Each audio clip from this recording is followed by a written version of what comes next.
Olha, acho que o Ideário de Santa Cruz do Deserto, nosso famoso caldeirão, ele é uma longa trajetória de luta social.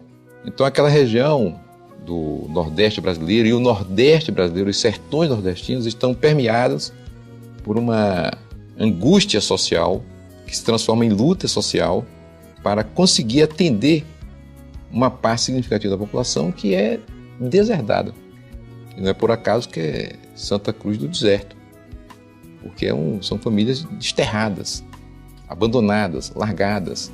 E isso abre caminho forte para que lideranças com uma certa capacidade possam compreender este movimento e comandar uma parte desse povo para comunidades que têm condições de se autossustentar em experiências que eu considero fantásticas no Brasil. Acho que Canudos mostrou isso, foi destruído. Padre Cícero quase que é destruído, mas com muita habilidade política, ele soube se desvencilhar das perseguições iniciais, dividir na sequência as oligarquias e construir um espaço político que consolidou a posição de liderança do Padre Cícero. O mesmo não ocorre, digamos assim, com o Beato Lourenço, porque ele sofre perseguições e a sua comunidade tem também, digamos assim, uma forte perseguição. Mas o que ele demonstrou?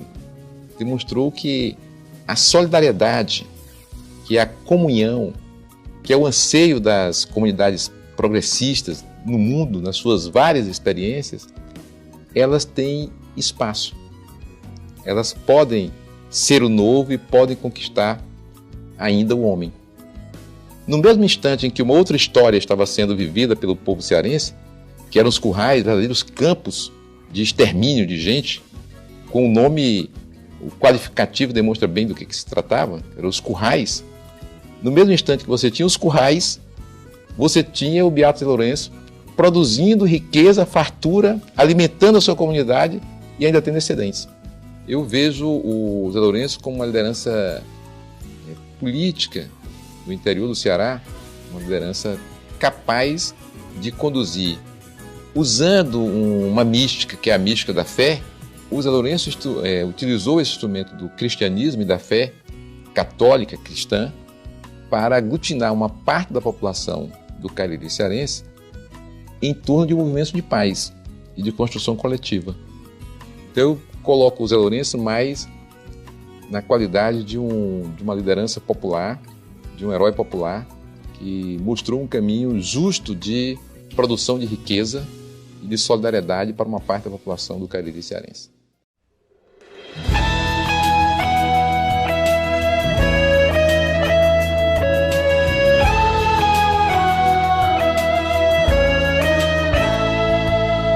Bárbara, flor do sertão, guerreira do não e do sim.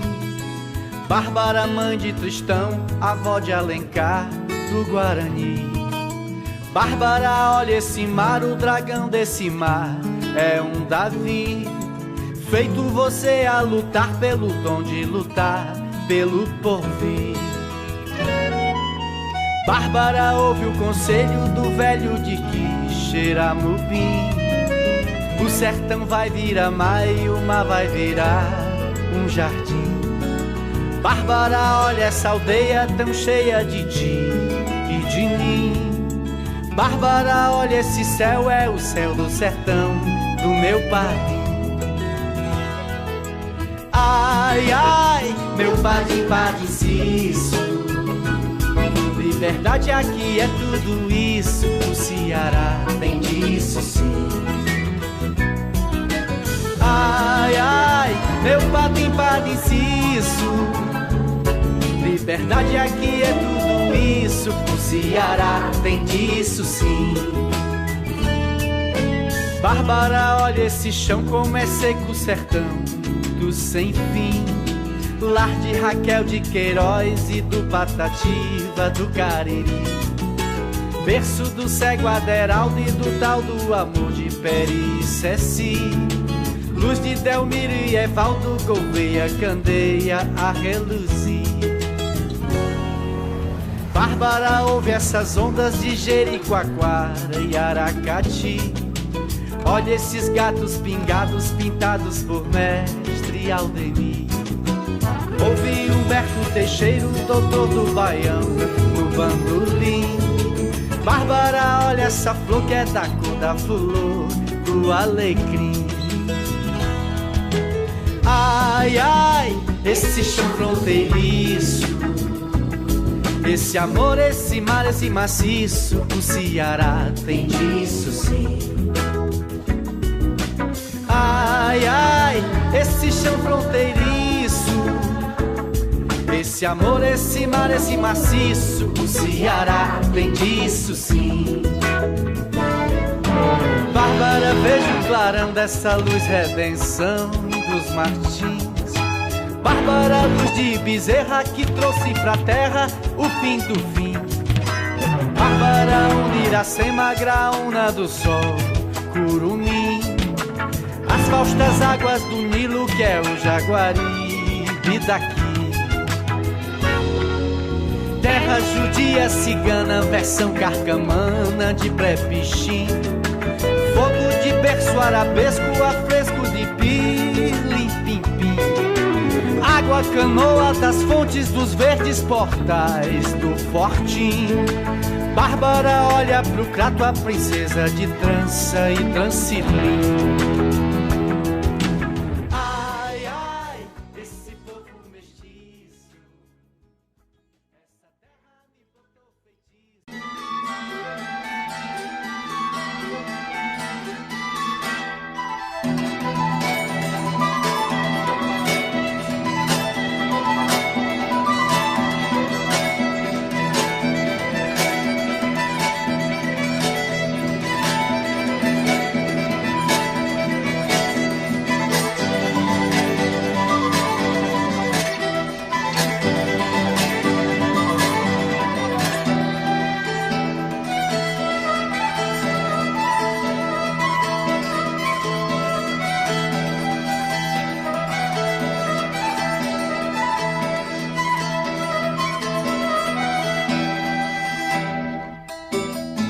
As máquinas estão a todo vapor.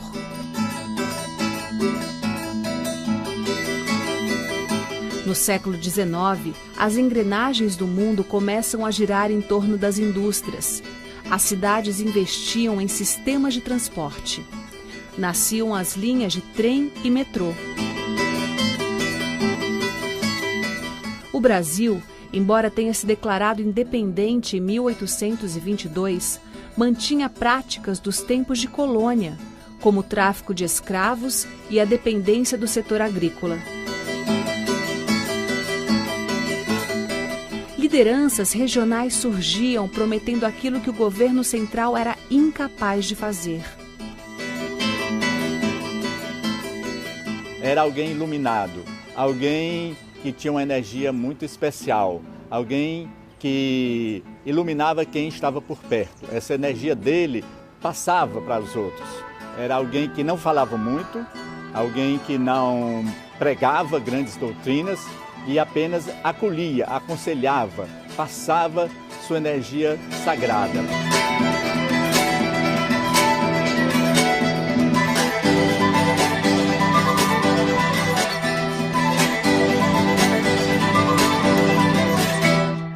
Beato Lourenço ele nasce em 1872, ao que constam algumas fontes, né, no sertão da Paraíba, no Nordeste brasileiro, uma região pobre, né, uma região marcada por secas, né, pela concentração fundiária.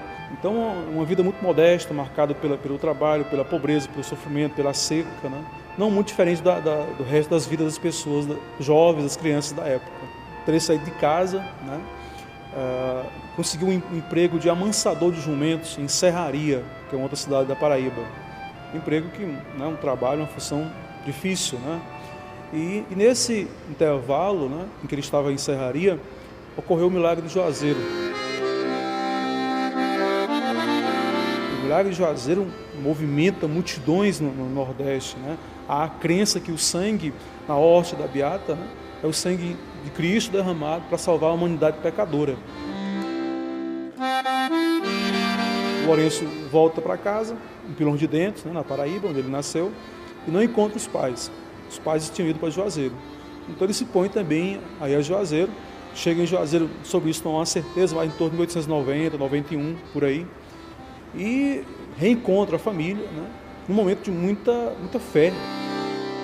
Beata Maria de Araújo, que era negra também, então tem um grande contingente de negros no Juazeiro, vindo de vários estados, especialmente de Alagoas. Então essa cultura negra é muito forte, e então ele foi em busca, que eu penso, dele próprio, de se encontrar no Juazeiro, não só seu pai e sua gente, mas se encontrar ele próprio, encontrar um porquê, uma razão de vida. Então é um momento de muita fé, e nesse momento ele teria passado a seguir a orientação espiritual do Padre Cícero, né, a ponto de se tornar beato. Os beatos e as beatas surgiram no Nordeste muito incentivados pelo Padre Ibiapina, né, e que o Padre Ibiapina teve um papel importante e fundamental nas grandes transformações sociais que aconteceram no Nordeste de meados do século XIX. Valoriza, por exemplo, a mulher, né? Cria as casas de caridade, cemitérios, pequenos hospitais, ou seja, ele tem um trabalho fascinante, né? E ele organiza o povo em torno desse trabalho. Se organizar o povo para encontrar saídas. E é evidente que as elites não gostaram disso, a não ser os que se deixaram tocar pela palavra do Ibiapina. Ele é a figura matricial que gera essa nova mentalidade. Sempre se teve um cristianismo mais oficial, mais ligado às classes dominantes, mais vinculado ao poder dominante institucional e, ao mesmo tempo, um poder paralelo, o poder dos místicos, o poder da utopia, aqueles místicos que não se submetiam a um padrão institucional. Há uma crise enorme do Nordeste, de fome, né, de secas. Não é por acaso que nessa época você tem vários movimentos sociais eclodindo, né? Revoltas populares, como é o caso, por exemplo, da Revolta das Saias, né? Revolta do Quebra-Quilo. Né? Temos episódios como é o caso do cangaço. O cangaço inicia-se mais ou menos nesse momento, chamado ciclo do cangaço brasileiro. E há movimentos sociais, religiosos, como é o caso de Canudos, como é o caso de Juazeiro com o Padre Cícero. O Juazeiro era uma cidade dos pobres. Era uma cidade, a única talvez no Nordeste, que não havia donos, não havia grandes proprietários, não havia grandes propriedades territoriais nem monetárias. Então era uma cidade que foi construída à feição de gente como o próprio Beato. Daí no Juazeiro ele se sentia em casa, se sentia à vontade. Quem está indo para o Juazeiro, a maior parte são pessoas muito pobres, muito humildes, né? Que querem ver o milagre, querem falar com a beata, com o padre, mas também buscam uma ajuda, uma base material, econômica, que lhes permitam uma vida mais digna. Né? A igreja, bem no comecinho do fenômeno Juazeiro do Norte, tentou eliminar Juazeiro mesmo, invadir aquilo, acabar com aquilo. Então, para que Padre Cícero sobrevivesse às forças contrárias a isso, que vinham da igreja, objetivamente, ele teve que também fazer alianças políticas com coronéis. Mais tarde chega o famoso Floro Bartolomeu, né? Que exerce um papel muito perverso na perseguição dos beatos, dos profetas populares, né? E ele, de certa forma, representa a grande aliança com a classe dominante contra o projeto popular da Nova Jerusalém.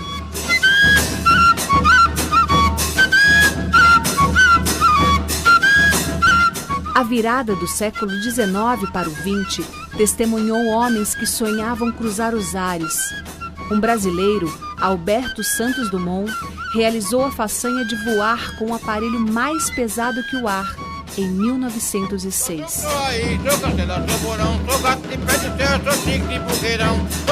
A teoria da relatividade de Einstein mudava nossa percepção do tempo e do espaço.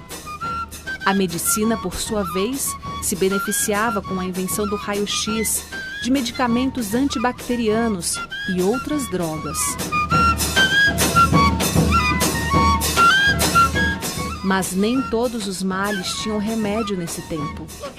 As graves secas que assolaram o Ceará, como a de 1915, traziam consigo fome, doenças e muitas mortes. As autoridades, em geral, faziam ouvidos surdos para a penúria dos sertanejos. No caso, o Lourenço, ele acabou convencido pelo padre, ajudado pelo padre, a arrendar um sítio, né, no chamado sítio Baixa Danta. Um sítio que ele tinha arrendado e que ele pagava a renda da terra aos proprietários. E o Beato era um católico, né, fervoroso, um homem muito bondoso, muito caridoso. Então ele permitiu que outras pessoas humildes passassem a morar com ele no sítio Baixa Danta. E aí então começa a se formar uma comunidade. E é uma sociedade que coloca em prática os princípios do cristianismo primitivo, de viver juntos, né, de repartir o pão, de trabalhar juntos, né.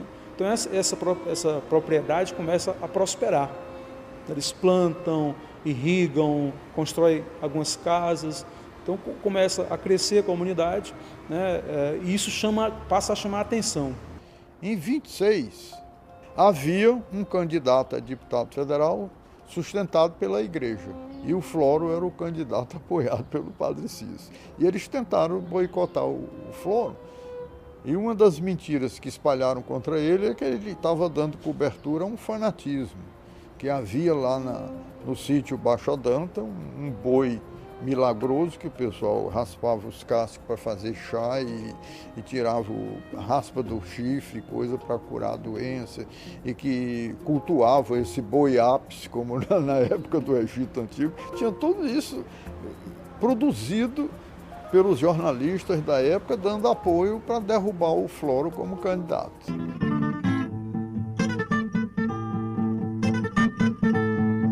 O boi mansinho, na verdade, foi um boi dado de presente pelo Delmiro Gouveia para o Padre Cícero, né? E era um zebu, né? E que na região ele teve uma função de reprodutor, melhorou muito os rebanhos da região e o pessoal tratava ele com muito zelo. Dessa atenção ao boi, né? Vão se aproveitar os inimigos do Padre Cícero. Começam a alardear que as pessoas do Baixa Danta estão cultuando o boi como se fosse uma divindade. Ora, esse boi, o zebu, formoso, bonito, além disso ainda era do Padre Cícero, era um boi que se devia respeitar, cultuar, era um boi que merecia toda a deferência das pessoas. E aí então passaram a fazer esses cortejos em torno do boi mansinho. Cantavam, dançavam, enfeitavam o boi, botavam cheiro. Mas o foco não era saber a verdade, era criar um episódio que mostrasse o Juazeiro, né, o pessoal que seguia o Padre Cícero, com um bando de fanáticos, de loucos, né? O boi é um símbolo de força, é um símbolo da natureza, do indomável, né? E em todas as religiões, em todas as culturas, tem um poder simbólico muito forte, né? Beato nesse episódio, foi atacado como fanático, herético, e foi obrigado a ver a morte do boi mansinho, e com medo da carne dele, inclusive ele se negou e por isso foi preso, né? Ficou preso, e isso a partir de uma reclamação do Brasil inteiro, nos jornais do Rio e São Paulo, é que exigiam a morte do boi mansinho, exigiam o fim desse fanatismo, dessa heresia. Na verdade, o Floro Bartolomeu pegou o Beato como bode expiatório e pegou o Beato Zé Lourenço, o pobre negro, né, para humilhá-lo, para prendê-lo, para demonstrar para a imprensa do país e para a classe dominante do país que o povo do Juazeiro estaria domado pelo que ele chamava de civilização, quando na verdade a grande civilização é exatamente a do povo. A família confiscou o sítio, pediu que eles se retirassem, fazia parte da luta política. E ele se retirou e o Cícero chamou e disse: olha, pegue sua gente e vá para um terreno que eu tenho lá perto do Crato, que é o Caldeirão. Um lugar muito distante do Juazeiro, muito escondido, exatamente para poupar ele dessa ofensiva da opinião pública contra a sua comunidade. Das mais bonitas fruteiras, tudo foi abandonado, a linda casa altaneira, quando chegou uma carta dizendo dessa maneira: meu filho José Lourenço, não aflinja o coração, eu quero que você vá para o sítio Caldeirão. Seu pai, seu mestre e amigo, Padre Inciso Romão. Era chamado Caldeirão dos Jesuítas, essa região, que tinha uma grande concentração de água nas pedras que se juntavam no inverno. E que ele aproveitou e fez uma barragem. E ele foi para lá. Ele não pagava nada ao Cícero, nem o Cícero nunca cobrou nada. Ele continua o trabalho que havia em Baixa Danta. Que trabalho é esse? Antes de tudo, um trabalho em um sistema cooperativista. Os camponeses chegam e, a partir desse momento, se transformam em membros da comunidade, em membros da Irmandade. Atraídos pelo poder sagrado de Juazeiro, essas pessoas colocam em prática a mensagem bíblica. Uma coisa é falar de solidariedade, né, de amor ao próximo, né? Outra coisa é você colocar em prática isso, né? É muito diferente, né? Então, no Caldeirão, isso tentou-se colocar em prática, né? O que nós temos de registros é do respeito, da harmonia, né? Do coletivismo que havia dentro da comunidade, né?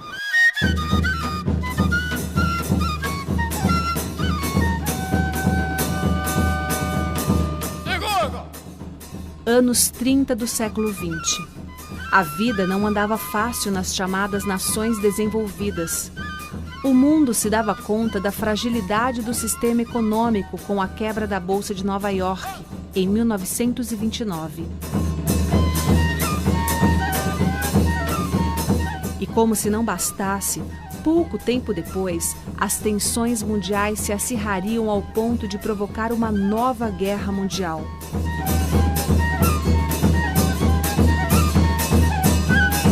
Os cearenses davam adeus a Padre Cícero em 1934, perdendo assim a sua maior referência política e cultural do período. O Beato tinha uma visão assim, bastante avançada, né? É tanto que lá no Caldeirão ele faz sistemas de irrigação, ele cria pequenos animais, como mocó, por exemplo, né? Emas. Criou muito algodão, fez engenho, plantou cana, fez domicílio em socorro da peregrinagem humana, livrando o povo pobre da fúria da besta insana. Era belo de se ver seu plantio de algodão, suas roças grandiosas de arroz, milho e feijão, e tudo isso em socorro do povo do sertão. Ajudou a construir um mecanismo muito próximo assim, da igualdade, muito próximo da justiça social. O Caldeirão ele tinha uma filosofia de que o paraíso podia se instalar na terra e Deus estava em todas as pessoas, inclusive dos animais, nas plantas. E que esse momento de eternidade seria construído pelo ser humano e pelos animais, as plantas, os bichos, numa comunidade, a partir da qual, no final dos tempos, se abriria uma estrada, um caminho, um fluxo em direção ao infinito.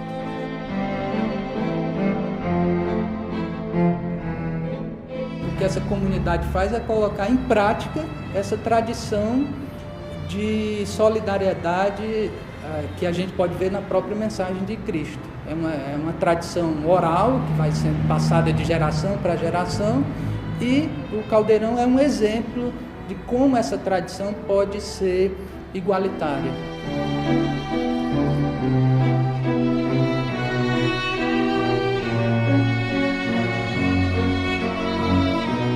Quando chegavam romeiros para Juazeiro e não tinha onde alojar, a gente querendo trabalhar, a gente querendo um espaço, ter onde ficar, Padre Cícero caminhava para o Caldeirão. Era um dos pontos para os quais ele enviava. E o Caldeirão prosperou. As pessoas são todas bem nutridas, sabe? Os olhos vívados, né? Ou seja, estava ali em gestação realmente a semente de uma nova sociedade.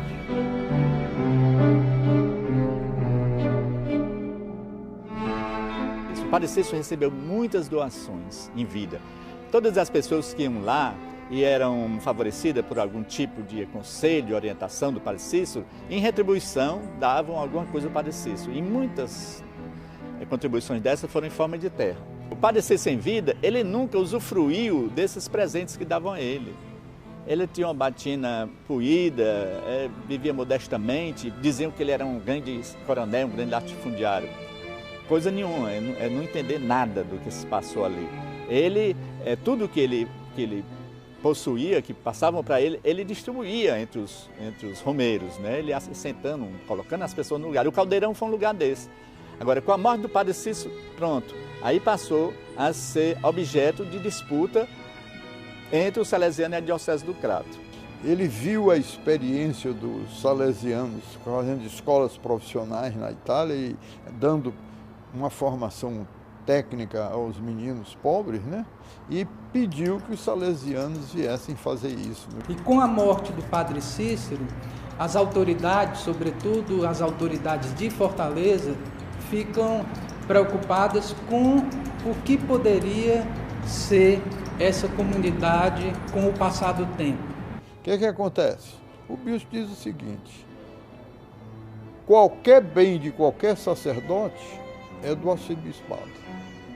Aliás, é do bispado. E aí eles têm o apoio da Igreja, Vaticano, e impedem a chegada dos salesianos. E só permite a entrada deles se eles renunciassem aos bens.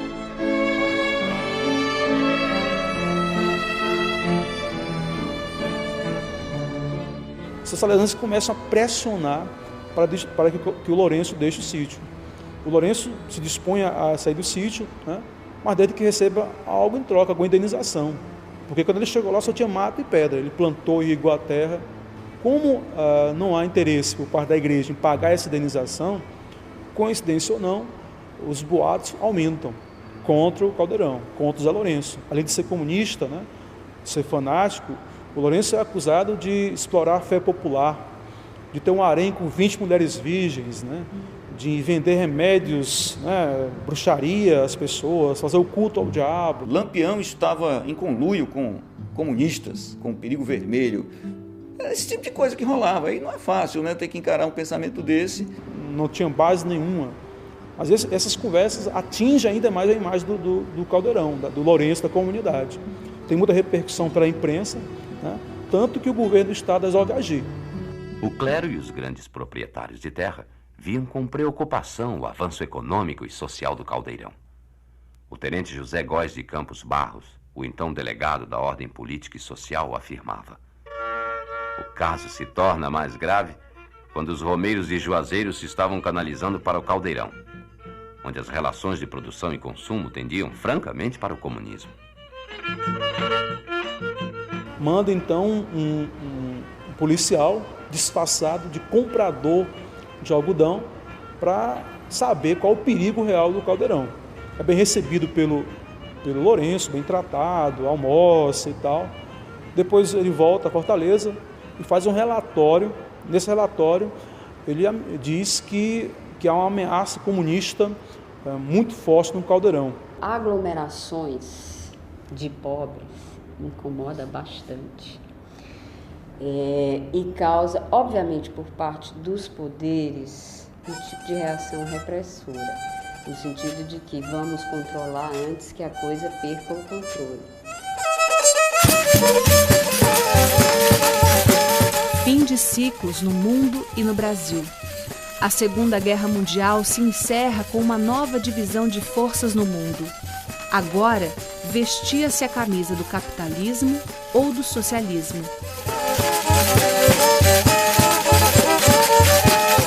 Os Estados Unidos davam as cartas, exportando para o mundo um estilo de vida baseado no consumo e no bem-estar doméstico. No ritmo dessas mudanças, a nação inicia uma lenta e tardia industrialização. A fé e a força do legado de Padre Cícero passaram a levar milhares de romeiros à região do Cariri, fazendo dessa parte do estado um centro religioso até os dias atuais. Em 1935 houve uma série de revoltas comunistas no país e achavam que o país corria estava ameaçado por Moscou, né? O ouro de Moscou estava financiando essas revoltas. E isso justificou o golpe de novembro de 1937, que instituiu a ditadura do Estado Novo, com Vargas no poder. Então, há essa paranoia nesse momento de anticomunismo, né? E como o Lourenço, como o Caldeirão afrontam, né, de algum modo essa ordem social, ficou muito fácil, né, taxá-lo de comunista, um inimigo, um velho inimigo, para justificar o fim da comunidade. É uma história mesquinha. Houve a igreja, o bispo do Crato, interessado nas terras do Padre Cícero. Toda a porcaria está por trás disso aí. O massacre do Caldeirão não houve massacre lá, nem coisa nenhuma. Tomaram mesquinhamente usando a polícia e o governo do Estado. Após esse relatório, o governo do Estado resolve agir, manda a polícia, né, a comunidade, a polícia vai armada para um confronto, né, não há confronto nenhum na comunidade. Cercam, são muito bem recebidos, pegaram os melhores panos, fizeram um almoço para os comandantes todos, das tropas, da polícia militar. E a impressão que tivemos foi de muita ordem. Aquele trabalho que existia lá, que era um trabalho comunitário, verdadeiramente perfeito, só podia ser feito com um fator aglutinador muito importante, que é a fé. Havia produção, todos estavam bem alimentados, todos trabalhavam para todos e tudo era distribuído equitativamente, segundo nós podemos constatar.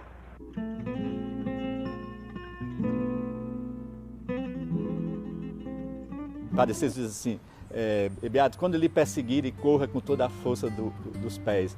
O homem sábio não é aquele que mostra a quina da canela, mas sim o que mostra a batata da perna.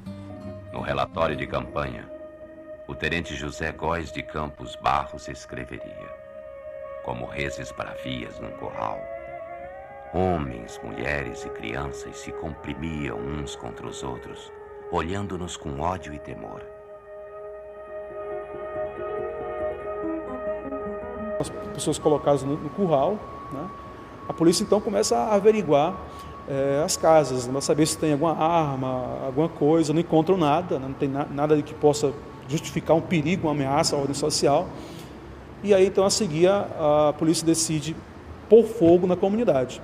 Algumas pessoas conseguiram fugir quando eles chegaram lá e foram avisar o Severino Tavares, que não estava lá, o Severino estava rodando. O Severino era o guerrilheiro, era o Che Guevara da coisa, né? O Severino.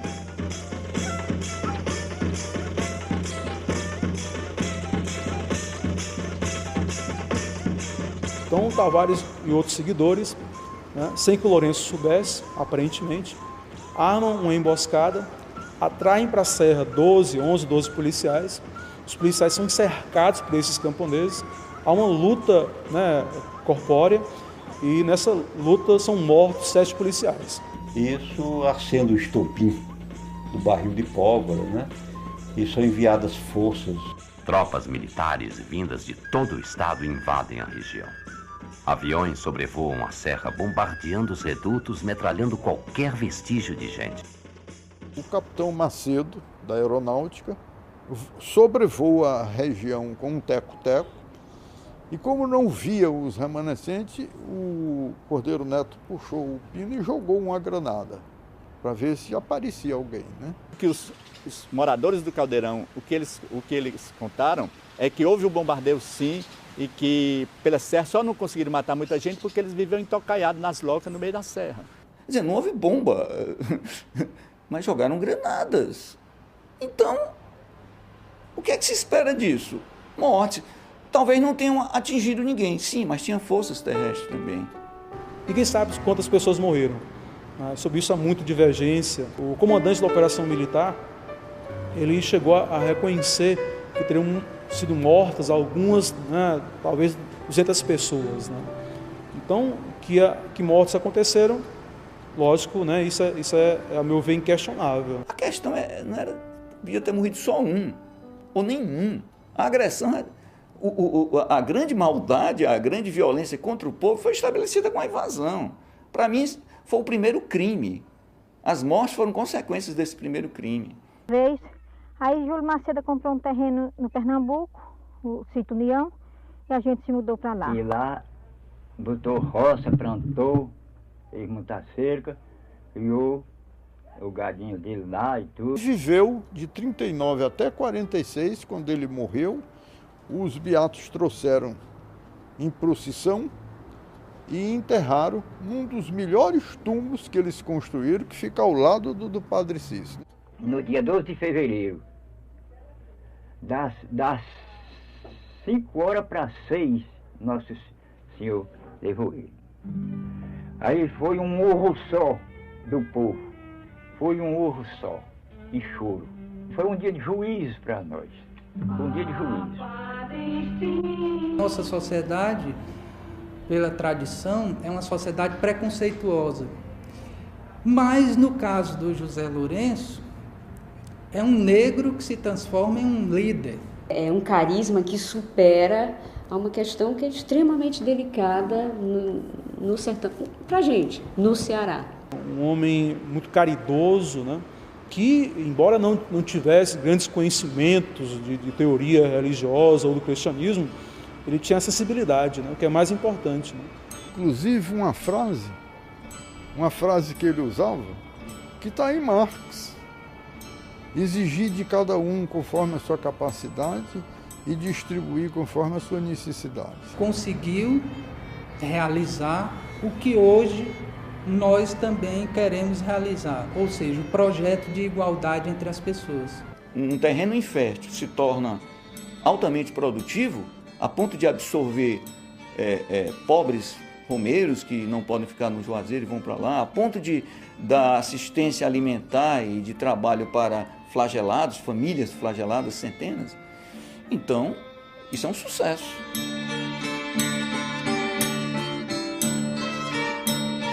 Ele relembra movimentos sociais do Brasil que passam pela questão da terra, né? Dos índios, dos canudos, né? Da violência, da luta por dignidade social, né? Então, numa análise mais extensiva, é um movimento que tem grande importância e significados para aqueles que querem um país melhor, um estado melhor, uma cidade menos injusta, né? Mais digna. Eles viveram uma possibilidade que se apresenta hoje para a humanidade. Retorno à natureza, abolição das relações de depredação com a natureza, retorno ao sagrado e viver em grandes comunidades autossustentáveis.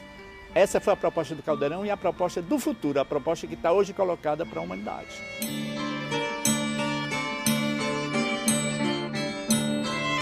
É considerado uma das mais bem-sucedidas experiências sociais geradas pelo próprio povo, né, no século XX.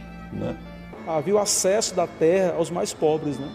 Então, o Caldeirão era uma crítica silenciosa, implícita ao latifúndio, à concentração de renda, de riqueza, de terras, que ainda hoje marca o Nordeste. O poder público e o privado no sertão do Ceará se mistura muito.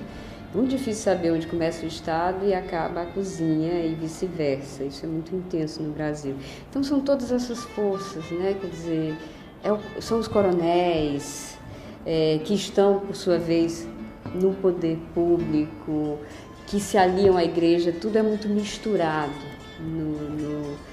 Mas fundamentalmente, eu acho que o medo de uma potência que se coloca nos pobres de vez em quando.